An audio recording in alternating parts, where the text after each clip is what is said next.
Good morning to all of you student.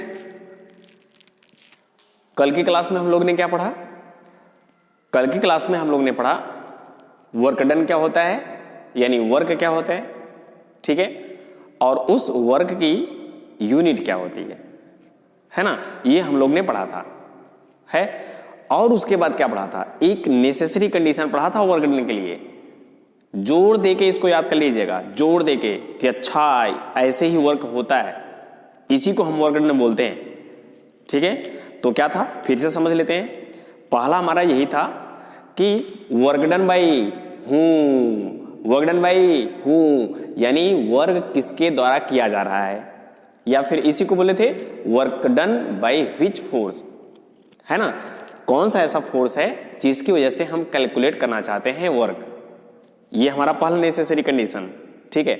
दूसरा क्या था?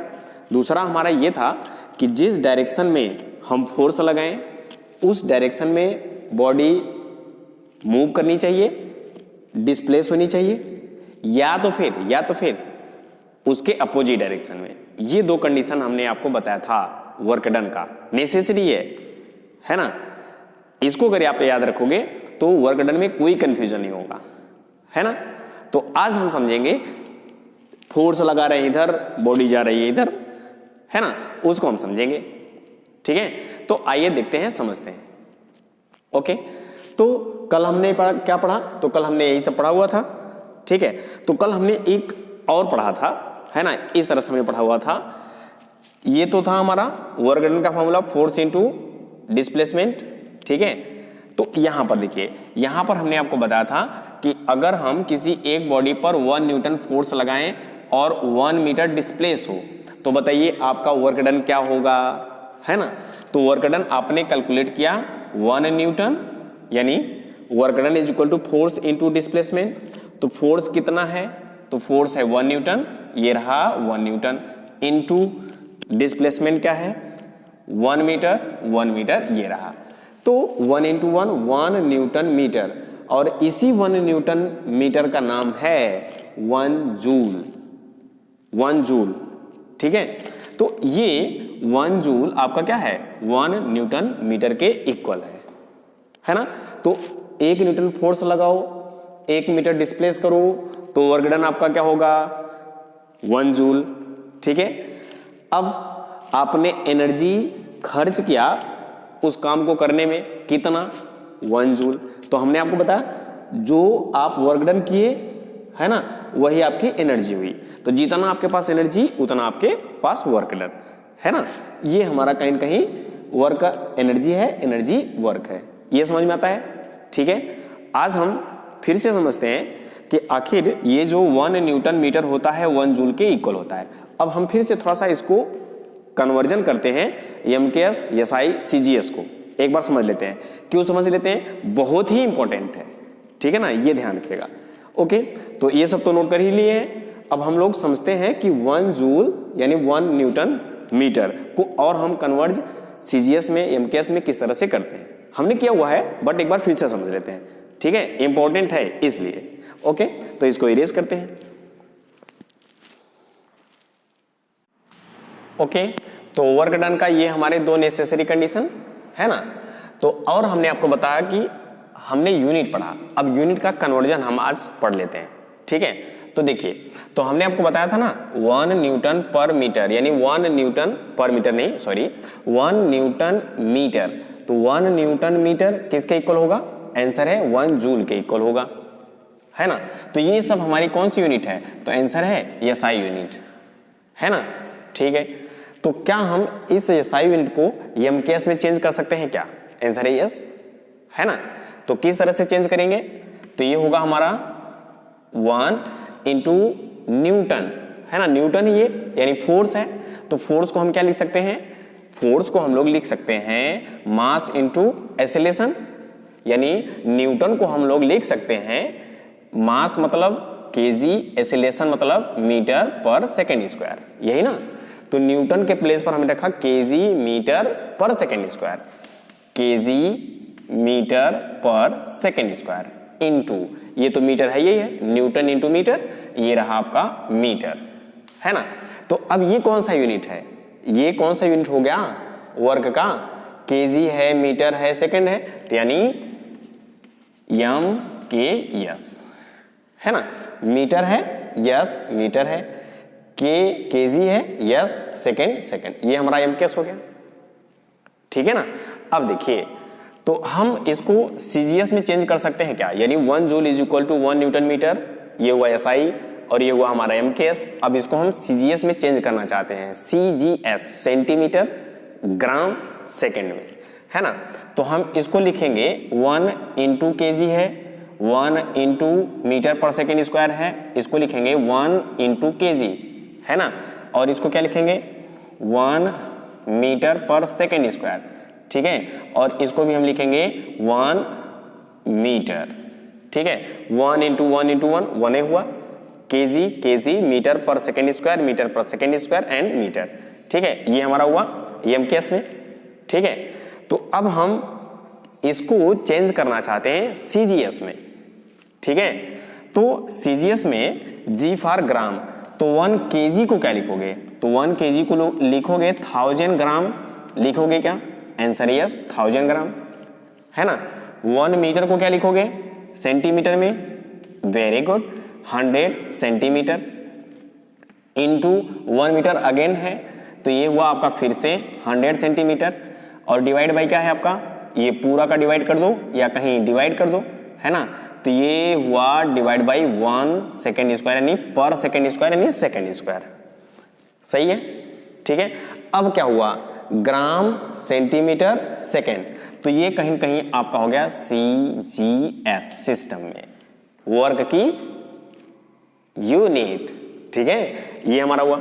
अब इसको क्या लिखोगे, इसको लिखोगे मल्टीप्लाई कर जाओ, 1000 मल्टीप्लाई 100 मल्टीप्लाई 100, तो 1 2 3 4 5 6 7 7 0 हुआ, यानी 1 0 0 0 7 0, तो ये 10 के पावर 7 हो गया।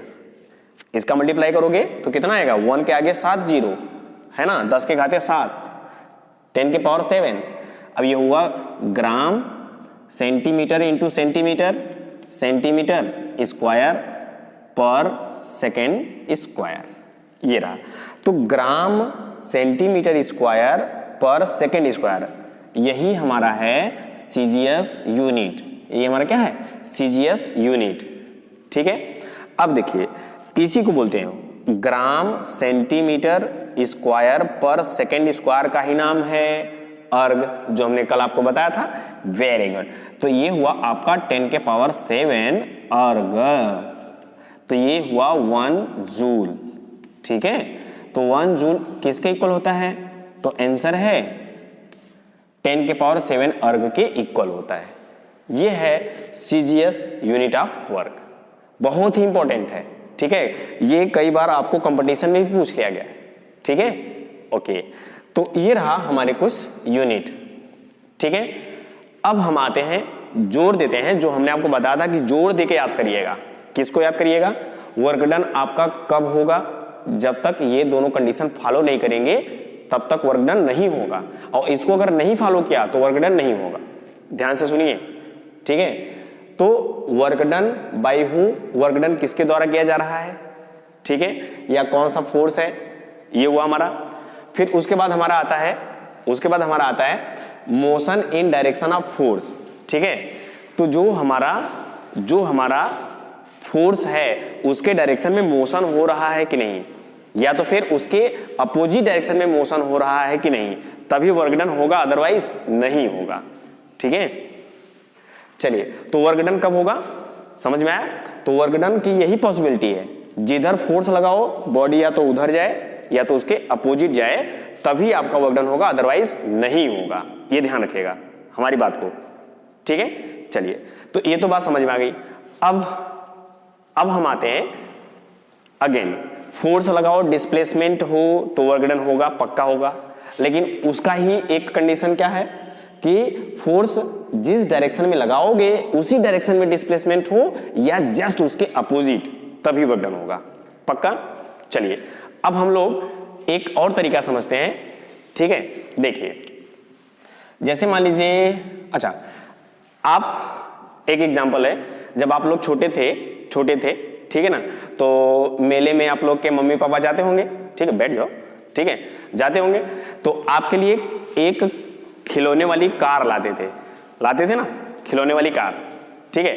तो जब खिलौने वाली कार लाते थे तो आप उसे चलाते थे, छोटे थे, इतने छोटे सा है ना, सेकंड में पढ़ रहे हो, फर्स्ट सेकंड में पढ़ रहे होंगे, एकदम छोटे से थे, ये ध्यान रखिएगा, ठीक है। तो जब खिलौने वाली कार लाते थे आपके मम्मी पापा, तो आप लोग उसको चाबी भर के खूब चलाते थे ना, ठीक है। तो चाबी भर दिया और वो चला, फोर्स लगा, डिस्प्लेस हुआ, यानी वर्क डन हुआ, सही है। अब चलाते चलाते जो खिलौने वाली कार थी वो खराब हो गई, उसकी चाबी खराब हो गई, ठीक है। तो अब उसको कैसे चलाते थे? उसको चलाते थे, आप जिद कर लिए मम्मी पापा से, नहीं हम चलाएंगे ही चलाएंगे, ठीक है ना। आप नंगा ही कर गए, नंगा पुंगा हो गए कि नहीं हम कार ही चलाएंगे, है ना। तो आपकी मम्मी जुआड़ू थी, मम्मी आपकी जुआड़ू थी, जुआड़ कर दी, आप बेटा कार चला सकते हो, ठीक है। तो उन्होंने क्या किया कि ये जो आपकी कार थी, ठीक है, ये जो आपका कार था, इस कार में यहां एक ठो रस्सी बांध दी, है ना, रस्सी बांध दी, ठीक है। और फिर उसके बाद ये आपको थमा दिया, ठीक है, ये आपको थमा दिया कि ये लो पकड़ो और अब इसे चलाओ। और ये एकदम नंगा पुंगा है, कपड़ा नहीं, छोटे थे, नंगे पुंगे ये चलाओगे, ये समझ आ रहा है ना, ये इसी तरीके से। तो आप जब इस तरह से खिलौने वाली कार को जब आप खींचोगे, ये देखो खींचोगे इधर, ठीक है ना, इधर इस रस्सी पर आपने फोर्स लगाया इधर, ठीक है। तो बताइए कार चलेगी कि नहीं? बताइए कार चलेगी कि नहीं? यस, कार चलेगी। जब आप इस तरह से नंगे पुंगे हो गए, ऐसे कार खींचते थे, ऐसे तो चलती थी कार, यस कार चलती थी, यानी आपने फोर्स लगाया, ठीक है, और कार डिस्प्लेस हुई, मोशन की, है ना। तो पक्का है आपका वर्क डन होगा, ठीक है, यस वर्क डन होगा। लेकिन थोड़ा सा यहां पर एक कंडीशन आपको समझ में आनी चाहिए। सर अभी आपने बताया, ठीक है, आपने जो बताया कि वर्क डन हमारा कब होगा? जिस डायरेक्शन में आप फोर्स लगाओ उसी डायरेक्शन में डिस्प्लेसमेंट होना चाहिए, उसी डायरेक्शन में मोशन होना चाहिए, या जस्ट उसके अपोजिट। तो यहां क्या देखने को मिल रहा है? यहां देखने को मिल रहा है फोर्स लगा रहे हैं हम इस रस्सी पे, इधर रस्सी पे धागे पर इधर लगा रहे हैं, लेकिन कार हमारी जा रही है इधर, डिस्प्लेस हो रही है। तो जो हमने कंडीशन बताया वो फेल हो गया, समझ में आ रहा है ना। तो इसका मतलब ये है कि ये डिस्प्लेसमेंट का डायरेक्शन, ठीक है, और ये फोर्स का डायरेक्शन। अब बताइए क्या दोनों जिधर फोर्स लगा रहे हो उधर ही डिस्प्लेस हो रहा है? आंसर है नहीं। क्या उसके अपोजिट डायरेक्शन में हो रहा है? आंसर है नहीं। तो आपका वर्क डन होगा? आंसर है नहीं होगा, है ना। हमारे अकॉर्डिंग जो हमने आपको बताया था इसके अकॉर्डिंग तो नहीं होगा, है ना, लेकिन वर्क डन होगा। और वर्क डन होगा इसी कंडीशन से होगा, मैं आपको सेटिस्फाई करा रहा हूं, ठीक है। अब देखिए, तो ये कहीं न कहीं फोर्स और डिस्प्लेसमेंट के बीच कुछ न कुछ एंगल है, कुछ न कुछ एंगल है ना। ये हॉरिजॉन्टल आपका डिस्प्लेसमेंट और ये आपने इसको खींच रखा है, ये आपका फोर्स, ठीक है। अब देखिए, तो ये कहीं न कहीं फोर्स के बीच जब कुछ एंगल हुआ, यानी डिस्प्लेसमेंट और फोर्स के बीच कुछ एंगल हुआ, ठीक है ना। तो अब देखिए ये जो फोर्स लगता है, फोर्स लग रहा है यहां पर, तो इस फोर्स के दो कंपोनेंट होंगे, दो कंपोनेंट, ठीक है। एक कंपोनेंट होता है जो एंगल से जुड़ा हुआ होता है, इस फोर्स के दो कंपोनेंट, एक जो एंगल से जुड़ा हुआ होता है उसको हम बोलते हैं कॉस थीटा। तो इधर ही फोर्स, इस फोर्स के दो कंपोनेंट, पहला कंपोनेंट फोर्स जो लग रहा है वो इधर लग रहा है और उसका नाम है एफ, और थीटा जुड़ा हुआ है तो कॉस थीटा, ठीक है। इस फोर्स के दो कंपोनेंट, एक पहला याद रख लो, है ना, आगे की क्लास में हम इसका इतना इस्तेमाल करेंगे, ठीक है, फिर तब हम उसका विश्वास करेंगे। इस्तेमाल करो पहले फिर विश्वास करेंगे, ठीक है ना, यस। तो हम इस फोर्स के दो कंपोनेंट, पहला हमने तो ले लिया इधर जो एंगल थीटा से जुड़ा हुआ है उसको बोलते हैं एफ कॉस थीटा, और इसी फोर्स का दूसरा कंपोनेंट जो इसी पर यानी कॉस थीटा पर ऐसे जो हॉरिजॉन्टल है इस पर सीधे परपेंडिकुलर होता है, उसका नाम होता है एफ साइन थीटा। है ना। तो एफ कॉस थीटा कहाँ से आया, एफ साइन थीटा कहाँ से आया, ये आप भूल जाइए। लेकिन हाँ, ये ध्यान रखिएगा कि जो एंगल थीटा से जुड़ा हुआ कंपोनेंट होता है, ये फोर्स भी हो सकता है, कुछ भी हो सकता है, ठीक है। तो इसका पहला component F cos theta, theta से जुड़ा हुआ कॉस और इस पर सीधे खड़ा हुआ साइन। तो एफ साइन थीटा पहला कंपोनेंट और एफ कॉस थीटा दूसरा कंपोनेंट, ठीक है। इस फोर्स के दो कंपोनेंट हो गए, पक्का। अब ध्यान से सुनिए, आपने पढ़ा हुआ वर्क डन का फार्मूला, वर्क पढ़ा हुआ है force into displacement, force into displacement. अब कहीं कहीं इस कंडीशन को आप देखिए क्या फॉलो हो रहा है। अब बताइए, एक फोर्स ये है, तो ये एफ साइन फोर्स है, एफ साइन थीटा। तो क्या ये जो आपका खिलौने वाली कार है, क्या ऊपर की तरफ जा रहा है या फिर नीचे की तरफ जा रहा है? आंसर ऐसा तो कुछ नहीं है ना, है ना। अब देखिए, लेकिन जो हमारा दूसरा फोर्स है, इसी फोर्स का दूसरा जो कंपोनेंट है एफ कॉस थीटा, तो ये किधर लग रहा है? तो आंसर है इधर, इधर, इधर। तो ये रियल वाला फोर्स हुआ एफ कॉस थीटा। और डिस्प्लेसमेंट किधर हो रहा है? आंसर है इधर, इधर, इधर, है ना। तो अब सेटिस्फाई हुआ कि नहीं? हम एफ साइन थीटा वाला फोर्स नहीं लेंगे, तो कौन सा फोर्स लेंगे? एफ कॉस थीटा वाला। तो फोर्स कितना हुआ? F cos theta.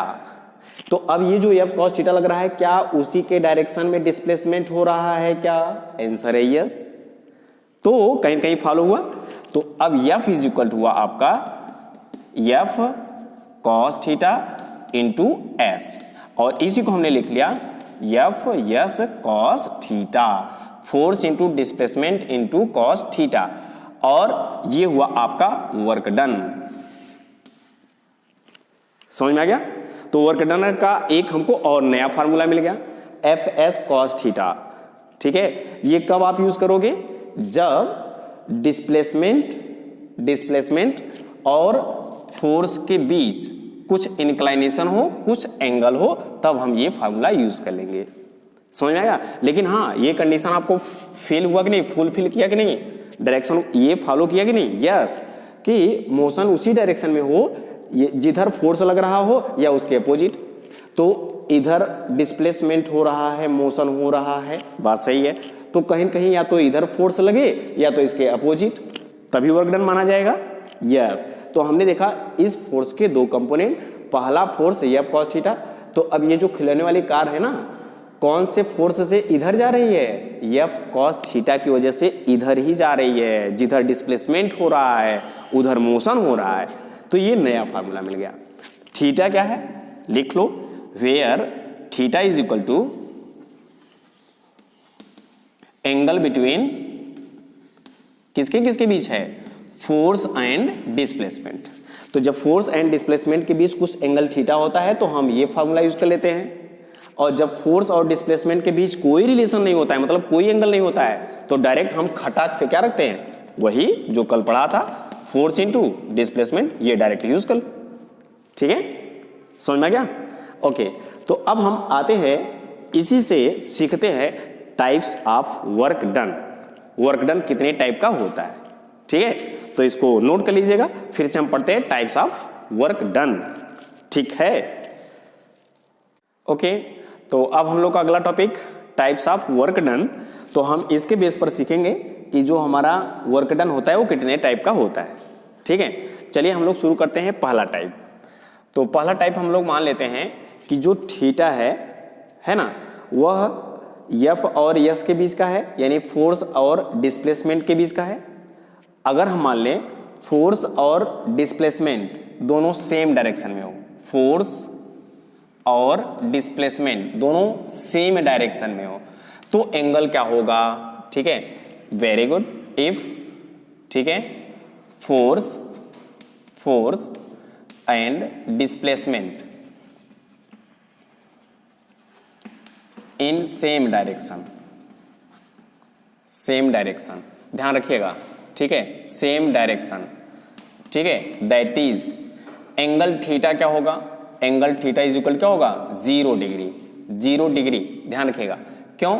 क्योंकि अगर मान लीजिए ये आपके पास एक बॉडी है ना, इस पर आप फोर्स लगा रहे हो किधर, इधर, इधर फोर्स लगा रहे हो ना, और ये बॉडी इधर ही डिस्प्लेस हुई, ये इधर ही डिस्प्लेस हुआ, इसी डायरेक्शन में डिस्प्लेसमेंट भी हुआ।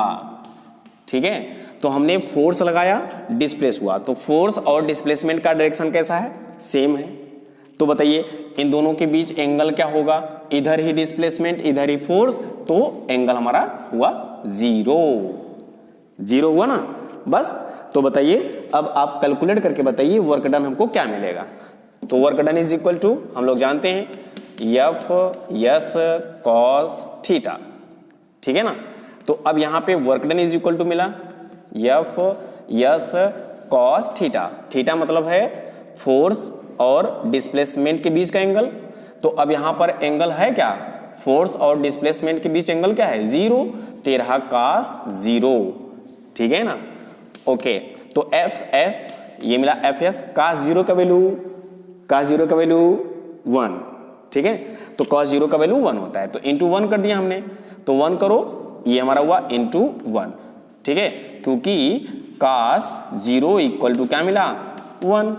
अब वर्क डन हमको मिल गया एफ इंटू एस, ठीक है, ये रहा हमारा वर्क डन।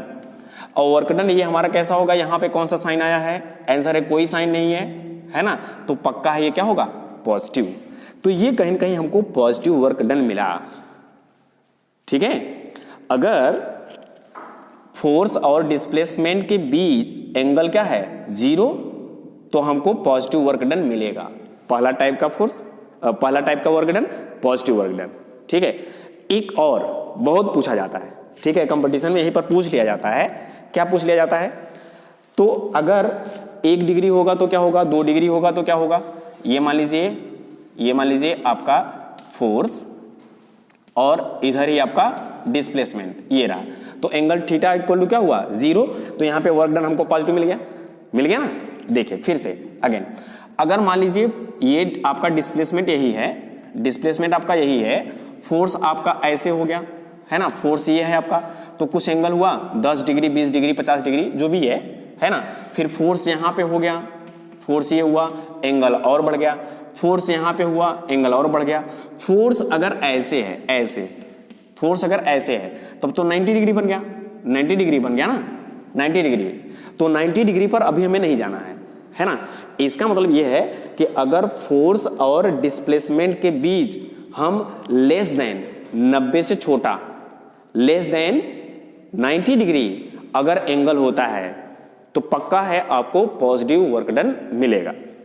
तो पॉजिटिव वर्क डन आपको कहां मिलेगा, कैसे मिलेगा, समझ में आ गया कि जब ये फोर्स और डिस्प्लेसमेंट के बीच का जो एंगल हो अगर लेस देन 90 है, जैसे 10 डिग्री हो गया, 20 30 40 50 60 है ना, 80 85 89 89.9 कुछ भी हुआ, लेकिन 90 नहीं है, 90 से कम है, ये ध्यान का। तो हमारा जो वर्क डन होगा वो क्या होगा, यस पॉजिटिव। तो इसको लिख लीजिएगा, ठीक है। If angle theta between F and S is less than 90 degree, then work done will be positive, work done will be positive. Condition समझ में आ गया, वेरी गुड, ठीक है। तो ये हमारा कंडीशन है। तो वर्क डन हमारा पॉजिटिव कब तक होगा, है ना, जब तक दो एफ और एस यानी फोर्स और डिस्प्लेसमेंट के बीच एंगल लेस देन 90 डिग्री होगा, तो पक्का है आपको पॉजिटिव वर्क डन मिलेगा, ठीक है। तो ये हमारा हुआ पॉजिटिव वर्क डन, ठीक है। अब इसका एग्जाम्पल क्या है, इसका एग्जाम्पल क्या है, तो एग्जाम्पल हमारा यही है कि जैसे हमने ये खिलौने वाली कार खींचा था ना कुछ एंगल पर, तो ये एंगल हमारा लेस देन 90 डिग्री होना चाहिए, पक्का है होगा, ठीक है। जैसे कार है, कार का इंजन कार को आगे तरफ खींच रहा है तो आगे भाग रही है। घोड़ा गाड़ी है, घोड़ा गाड़ी को खींच रहा है तेजी से, ये ऐसे है ना, तो जिधर खींच रहा है उधर डिस्प्लेसमेंट हो रहा है, पॉजिटिव वर्क डन, ठीक है। या कुछ एंगल है और एंगल लेस देन 90 डिग्री है, ठीक है। अब इसी तरीके से बैलगाड़ी हुआ, है ना, तो जो बैल बेचारा होता है वो गाड़ी को खींचता है, तो जिधर खींचता है वो भी इस तरह से हुआ, ठीक है, समझ में आया ना? ओके। और जैसे हम भी किसी सामान को ऐसे पकड़ के ऐसे खींचते हैं, ऐसे ऐसे खींचते हैं ना, ऐसे ऐसे ये तेजी से खींचते हैं, तो हमारे द्वारा भी जो वर्क डन होगा वो पॉजिटिव होगा। समझ में आ गया? ठीक है, तो ये हुआ आपका पॉजिटिव वर्क डन।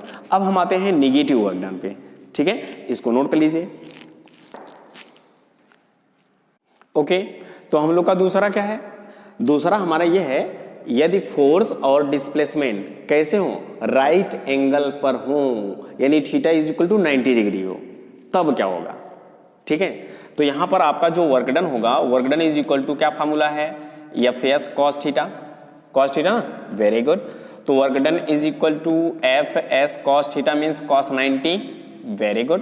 तो cos 90 का वैल्यू क्या होता है? बहुत सही, cos 90 का वैल्यू 0 होता है, और 0 multiply something is equal to 0। तो वर्क डन आपको कैसा मिला?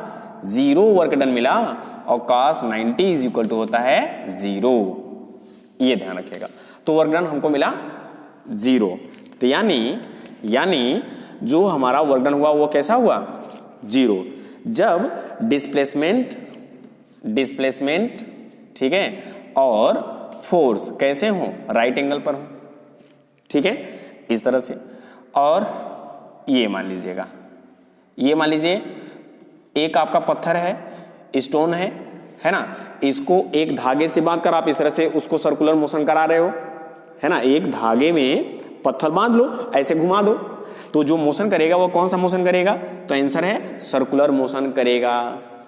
ठीक, तो अब रस्सी पर, यानी जो हमारा धागा होगा उस पर कहीं कहीं फोर्स लगेगा, फोर्स लगेगा ना, यस फोर्स लगेगा। और ये जो फोर्स लगेगा ये सेंटर की तरफ फोर्स लगेगा, जिसको आप सेंटीपिटल फोर्स मानोगे या सेंट्रीफ्यूगल फोर्स मानोगे। ठीक है, तो चलिए सेंटीपिटल ले लीजिएगा, ये रहा सेंटीपिटल फोर्स। और ये जो ऑब्जेक्ट है यानी बॉडी है, स्टोन है, इसका जो डिस्प्लेसमेंट होगा ये सीधे होगा, स्ट्रेट होगा, है ना। तो अब कहीं कहीं सेंटीपिटल फोर्स इधर, डिस्प्लेसमेंट सीधे, और इनके बीच का एंगल राइट एंगल, तो वहां पे वर्क डन क्या होगा? 0। यानी सर्कुलर मोशन करता हुआ कोई भी ऑब्जेक्ट हो, ठीक है, तो वहां पर वर्क डन क्या माना जाएगा? 0। इसी तरीके से हमारा जो अर्थ है वह सन के चारों तरफ घूमता है ना, तो इसका मतलब यह है कि वहां पर भी वर्क डन क्या होगा? 0 होगा। यस, 0 होगा, पहला एग्जांपल है। अब दूसरा, मून जो है अर्थ के चारों तरफ घूमता है, तो वहां पे वर्क डन 0 होगा। सैटेलाइट है जो अर्थ के चारों तरफ घूमती है, जो हमें नेटवर्क प्रोवाइड कराता है ना, वहां पे भी वर्क डन क्या होगा? 0 होगा। ठीक है, चलिए अब हम आते हैं दूसरे एग्जाम्पल पर। एक एग्जाम्पल है वो किसका है? आंसर है कूली का है ना। कूली हमारे होते हैं ना, यस। तो कूली जब हमारे जो होते हैं वो हमारे सामान को अपने सर पर रखते हैं, इस तरह से सर पर रख के ऐसे चलते हैं, ऐसे चलते हैं, ये ध्यान रखिएगा, ऐसे चलते हैं ना, इस तरह से। ठीक है, अब ध्यान रखिएगा। तो मान लीजिए ये आपका, ठीक है, एक कूली हुए और इनके ऊपर ये एक बॉक्स है, ये बॉक्स है, ठीक है। तो बॉक्स के पास कहीं कहीं मास होगा कि नहीं? यस, बॉक्स के पास मास होगा, ठीक है। और वो जो मास है उसकी वजह से एक फोर्स लगेगा नीचे की तरफ, वह कौन सा फोर्स होगा? तो आंसर है ग्रेविटेशनल फोर्स होगा। यस, ग्रेविटेशनल फोर्स होगा, ठीक है। तो बॉक्स के द्वारा अप्लाई फोर्स जो कूली पर होगा वो किधर होगा? नीचे, है ना। बॉक्स उसको दबा रहा है, ठीक है, और कूली इस तरह से चल रहा है, ऐसे चल रहा है। तो ग्रेविटेशनल फोर्स नीचे, लेकिन कूली अपने पैर से फोर्स लगा के किधर चल रहा है? आगे की तरफ डिस्प्लेस हो रहा है। तो फोर्स, ग्रेविटेशनल फोर्स नीचे, कूली के द्वारा जो बॉक्स ऊपर रखा गया है उसका डिस्प्लेसमेंट आगे की तरफ। तो डिस्प्लेसमेंट आगे और फोर्स नीचे, ग्रेविटेशनल फोर्स नीचे। अब बताइए वर्क डन क्या होगा? 0 मिला ना। यस, तो अब यहां पर हमने आपको बताया था work done by whom, work done by which force, ठीक है। तो work done by gravitational force, ठीक है। बॉक्स का जो ग्रेविटेशनल फोर्स है नीचे की तरफ है, लेकिन कूली जो है वो आपको इस तरह से सामान ले जा रहा है ऐसे ना। यस, तो आगे की तरफ डिस्प्लेसमेंट बॉक्स का, और बॉक्स के द्वारा फोर्स नीचे ग्रेविटेशनल फोर्स, दोनों के बीच का एंगल 90 डिग्री, वर्क डन 0, यानी कूली ने कोई काम नहीं किया। बेटा जी कूली ने काम किया तो आप उसको पैसा नहीं दोगे, कूली ने काम नहीं किया मतलब वर्क डन हमारा क्या हुआ 0, तो कूली ने पैसा नहीं काम नहीं किया तो हम उसको पैसा नहीं देंगे। ठीक है, तो कूली भी फिजिक्स पढ़ा है। ठीक है, वो कहा कि जो ग्रेविटेशनल फोर्स है बॉक्स का वो हमको नीचे की तरफ दबा रहा है। ठीक है, और ये इधर डिस्प्लेस हो रहा है, तो बॉक्स का फोर्स नीचे, बॉक्स डिस्प्लेस आगे, तो बॉक्स द्वारा किया गया काम क्या होगा 0। ये ध्यान रखना, इसीलिए हमने आपको बताया था work done by which force, work done by whom, तो work done by box is equal to 0, but work done by coolie, work done by coolie ध्यान रखेगा, तो वर्क डन बाय कूली जो होगा वो पॉजिटिव होगा। कैसे पॉजिटिव होगा, तो जब कूली इस तरह से दबा हुआ होगा, है ना, दबा हुआ होगा, और उसके जो पैर के मसल्स होंगे, ठीक है, मसल्स जो होंगे वो मसल की तरफ से फोर्स लगाए ऐसे ऐसे, है ना, तो काफी तेजी के साथ अपने मसल्स से फोर्स लगाएगा, ऐसे फोर्स लगाएगा। ठीक है, मसल द्वारा फोर्स लगाएगा, आगे की तरफ ऐसे जाएगा, तो फोर्स लगाया आगे की तरफ, कूली डिस्प्लेसमेंट हुआ आगे की तरफ, तो वर्क डन कैसा हुआ पॉजिटिव। तो कूली के द्वारा किया गया वर्क डन होता है, इसलिए भैया ऐसे ना समझाओ उसको कि तूने तो कोई काम नहीं किया। भैया बॉक्सा ने कुछ नहीं काम किया है, ग्रेविटेशनल फोर्स कोई ने काम किया है, इसलिए उसको आप पैसा मत दो। भैया हमको तो पैसा दोगे ना, हमने काम किया है। यस, कूली भी फिजिक्स पढ़ा है बलराम सर के द्वारा। ठीक है, यस, तो ये हुआ आपका 0 वर्क डन। तो इसके बहुत सारे एग्जाम्पल भी हमने देख लिया। ठीक है, अब हम आते हैं एक तीसरे टाइप के वर्क डन पर। ठीक है, इसको नोट कर लीजिए। ओके, तो तीसरा टाइप का हमारा किस तरह से होगा, if force and displacement is opposite direction, दोनों अपोजिट डायरेक्शन में, फोर्स लग रहा है इधर, डिस्प्लेसमेंट हो रहा है इधर। अब आपको समझ में आएगा, अच्छा इसीलिए सर बोल रहे थे, है ना, इसको एग्जांपल से भी हम समझेंगे। ठीक है, तो देखिए, तो इसका मतलब यह है कि थीटा इज इक्वल टू क्या होगा 180 डिग्री। तो बताइए वर्क डन क्या होगा, F S cos theta, F S cos 180, है ना, और एफ एस कॉस 180 का वैल्यू होता है -1, है ना, और ये वर्क डन हो जाएगा -FS, यानी निगेटिव वर्क डन। ठीक है, लिख लो cos 180 इज इक्वल टू -1, ये हमारा होता है। ठीक है, इसलिए ये हुआ -1 और मल्टीप्लाई ये माइनस, तो निगेटिव वर्क डन हमको मिला। फोर्स लग रहा है इधर, डिस्प्लेसमेंट हो रहा है इधर, है ना, यस। तो इसका एग्जाम्पल क्या होगा, अब आपके माइंड में चल रहा होगा, अच्छा तभी सर बताए थे कि एक ऑब्जेक्ट पे डिफरेंट टाइप के फोर्स लगते हैं, है ना। अब पूछा जाता है कि work done by which force या वर्क डन बाय हूम, है ना, यस। और ये कंडीशन दूसरी, फोर्स के डायरेक्शन में डिस्प्लेसमेंट हो या यस उसके अपोजिट डायरेक्शन में। ठीक है, चलिए, तो हमारे पास ये एक खूबसूरत सा बॉक्स है, इस पर हमने फोर्स लगाया और ये इधर डिस्प्लेस हुआ, तो ये फोर्स हमने अप्लाई किया, तो वर्क डन बाय मी तो पॉजिटिव होगा पक्का है, लेकिन कहीं न कहीं यहाँ ये जो आपका बॉडी है ना, इस सरफेस से कांटेक्ट में है, तो जब ये बॉडी आगे जाएगा इधर, तो बताइए फ्रैक्शन फोर्स किधर होगा, इसके पीछे फ्रैक्शन फोर्स होगा। तो इस बॉडी पर वर्क डन पूछा जा रहा है, तो work done by which force, work done by whom, तो work done by friction force. तो फ्रिक्शन फोर्स लग रहा है किधर, पीछे, बॉडी किधर जा रही है, आगे, है ना, तो डिस्प्लेसमेंट फोर्स। तो work done by which force, by me not, by friction force. ठीक है, ये होगा हमारा। तो यहां पर अब जो हमको रिजल्ट मिलेगा वो कैसा मिलेगा, निगेटिव वर्क डन मिलेगा ना, यस मिलेगा। देखिए दूसरा एग्जांपल समझ लीजिएगा, मान लीजिए ये एक बॉक्स है, ठीक है, बॉक्स है जिसके पास मास m है, तो कहीं न कहीं ग्रेविटेशनल फोर्स किधर लगेगा, mg ग्रेविटेशनल फोर्स किधर लगेगा, नीचे, ठीक है ना। और हमने इस पर फोर्स लगाया, तो हमने फोर्स अप्लाई किया, इसको हमने फोर्स अप्लाई किया, ऐसे किया, ऐसे, ये ऐसे, तो हमने फोर्स अप्लाई किया, तो ये बॉडी ऊपर जा रही है, लेकिन ग्रेविटेशनल फोर्स हमेशा नीचे की तरफ होता है। ठीक है। तो अब ये हमारा कौन सा फोर्स हुआ, ग्रेविटेशनल फोर्स, ठीक है। तो अब फिर से पूछा गया work done by whom, work done by which force, तो आंसर है work done by gravitational force. क्या होगा, हम इसको ले जा रहे हैं work done by me, work done by me, हमने फोर्स किधर लगाया, ऊपर, जा किधर रहा है, ऊपर, पॉजिटिव, यस। लेकिन work done by gravitational force किधर लग रहा है, नीचे, जा किधर रहा है, ऊपर, अपोजिट हुआ ना, यस। तो कहीं न कहीं निगेटिव वर्क डन देखने को मिला, इसीलिए हमने आपको बताया था, ठीक है। तो और तीसरा हमारा किस तरह से होता है, तीसरा जब हमारा पानी फ्लो होता है ना, वाटर इस तरह से लेयर में फ्लो होते हैं, वाटर कई लेयर में इस तरह से फ्लो होते हैं, फ्लो होते हैं, फ्लो होते हैं, ठीक है।